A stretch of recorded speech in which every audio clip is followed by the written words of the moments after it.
Okay, this video is on naming covalent compounds. Not hard at all, probably like a 2 or 3 out of 10 for difficulty. So first off, you're going to need some prefixes, just like hydrocarbons, except they're not the same. Luckily for you, penta through deca, 5 through 10, are the same. So if you know how to name hydrocarbons, you already know most of these prefixes. The only 4 that are different are these first 4, and if you remember from hydrocarbons, that's going to be meth, eth, prop, and bute. However, for covalent compounds, it is not the same. They are different. So here we have mono for 1, di for 2, tri for 3, and tetra for 4. Not bad to memorize at all, especially since you've probably already heard at least these 3. Mono is 1, di is 2, tri is 3, so on and so forth. So, and now we're going to go over some rules. Like most things in chemistry, this will not make any sense to you. Just hearing it, maybe some of you will understand things this way, but I know I personally will understand more when we get to examples. So if you're that way, just hang on and we'll get there in a second. So first off, you're going to write the names of the elements in the order they are listed. So if you have sodium chloride and you're writing the formula, you're going to put Na first, and then you're going to write Cl, and vice versa. So like in ionic compounds, we were like, oh, the cation goes first and the anion goes second. Well, here we're only dealing with nonmetals since they're covalent, so we're not going to have any cations, so we can't follow those rules. So you're just going to do it in the order they're listed. No inconvenience there. Second one, these prefixes are telling us how many of each atom there are. So if there's only one atom of the first element, we're not going to write mono. If there is not a prefix on the first element, like you'll see in some examples here, like here we just had nitrogen, and here we just have sulfur, there's going to be an implied mono right there. So we're just going to know that there's one. Just like if you have an element and there's no subscript, you know that that subscript is 1. So it's going to be the same way this way. So another thing, the vowel at the end of a prefix is sometimes dropped when the name begins with a vowel. Now, notice this sometimes. It really just depends on what sounds the best whenever you're doing it. Sometimes it's going to sound the best if it starts with a vowel, like if you have oxygen. Sometimes it's going to sound best to drop that vowel at the end and just use the O. Like, obviously, you probably want to say pentaoxygen, you'd probably just say pentoxygen, where we try to do that sometimes and we only make it 1 vowel instead of 2. However, there's going to be other times where that's not true. Like, we're going to have an example with a decaoxide. It's most commonly accepted to keep both of those vowels instead of saying decoxide. If you said decoxide, that would still be correct. So there's a little bit of some overlap on rules here on when you do this and when you don't, but most of the time it'll make sense, especially if you say it out loud. Sometimes you'll be like, I should drop that vowel, or I think I should keep this vowel. So this one is not really a big deal at all. This one, you have to end the name of the second element with the suffix IDE. We did this in ionic compounds when we had an anion that was a single element. Like if you just had chlorine at the end, you would have chloride. We're going to do that same thing here, except this one, it's going to be always. Every single second element in a covalent compound, you're going to end with IDE. So now, on to the part that will actually make some sense. We're going to do some examples. So we're going to start off, we have a formula, and we need to write the name. And you will see that it is not bad at all. So the first thing I'm going to do is I need my periodic table, and I'm just going to write the names for each of these elements. So obviously P, if I look at my periodic table, that's going to be phosphorus. I'm going to write this and hope I don't spell it incorrectly.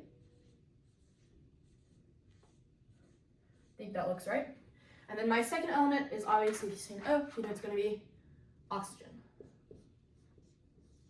Now, notice I'm leaving some space in between because we have those prefixes that we have to add on. So we're going to start off with phosphorus.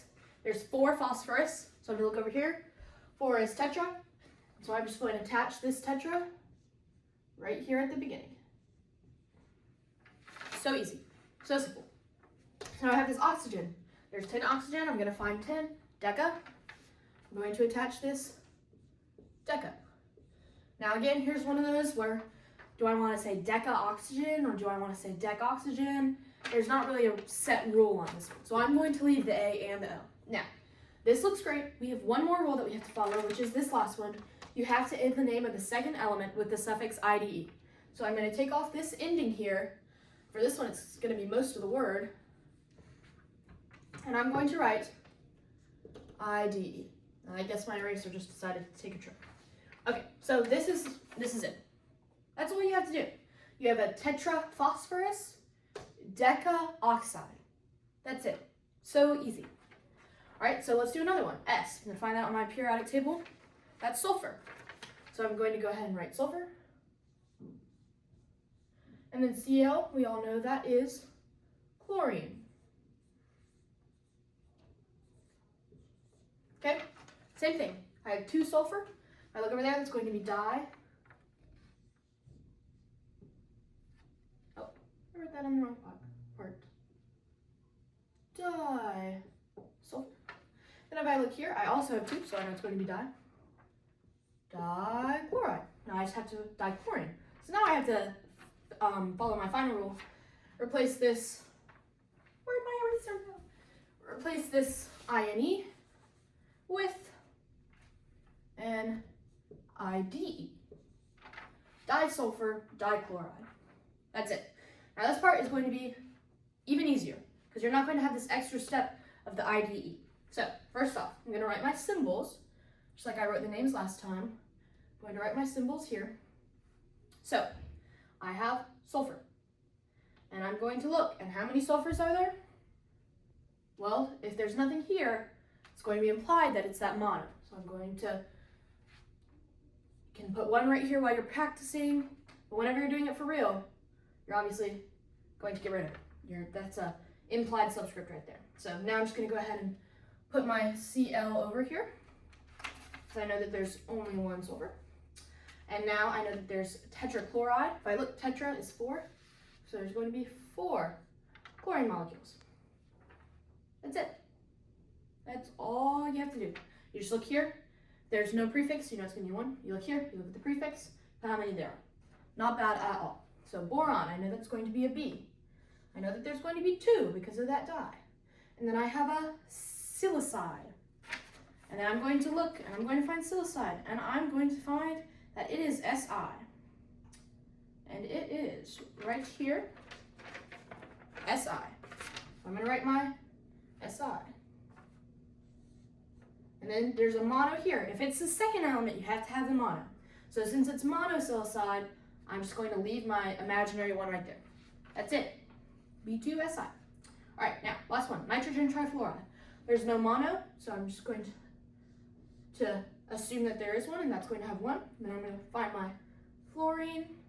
There's tri, so it's going to be a 3. That's it. So easy. This looks like a bunch of mumbo jumbo, but once you practice it out, it really makes so much sense. There's nothing hard about this at all. So I hope this helped.